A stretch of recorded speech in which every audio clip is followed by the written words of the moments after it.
Jaksa yang menangani perkara saya ini sombong dan kurang ajar.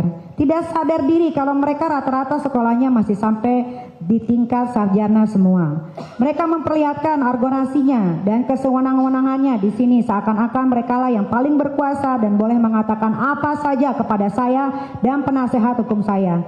Kepada Bapak Jaksa Agung RI, seharusnya jaksa yang tidak bermoral dan tidak beretika seperti ini jangan lagi dipakai. Kalau bisa dipecat saja semuanya.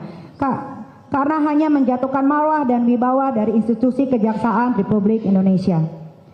Kemudian jaksa penuntut umum dalam repliknya juga mengatakan, saya tidak tahu membaca dan akan membawa saya ke taman baca. Dalil ini juga bentuk serangan-serangan personal dari jaksa penuntut umum kepada saya.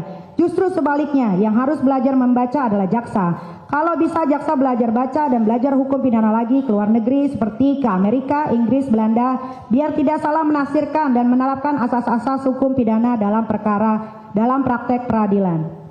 Bahwa dalam repliknya, jaksa terlalu banyak menyerang pribadi saya dan penasehat hukum saya, sehingga terlihat jaksa tidak menanggapi baik nota pembelaan pribadi saya maupun nota pembelaan dari penasehat hukum saya.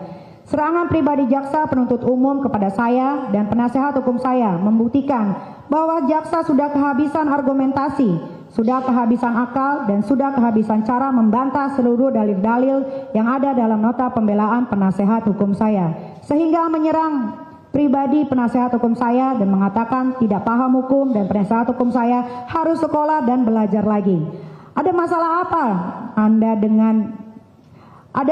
apa Anda, saudara jaksa? Kalau ada masalah pribadi di rumah, selesaikan secepatnya di rumah. Jangan dibawa-bawa ke persidangan. Akibatnya jaksa penuntut umum serampangan membuat serangan-serangan yang membabi buta.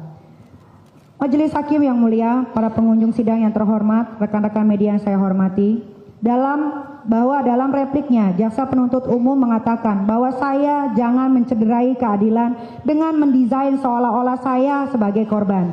Jaksa mengatakan saya harus mengedepankan dan menjunjung tinggi nilai-nilai keadilan yang diatur dalam undang-undang berdasarkan argumentasi yuridis. Terhadap hal yang disampaikan jaksa tersebut, saya menanggapinya sebagai berikut. Saya sampaikan kepada jaksa penuntut umum, jangan menceramahi saya dengan mengatakan kepada saya harus mengedepankan dan menjunjung tinggi nilai-nilai keadilan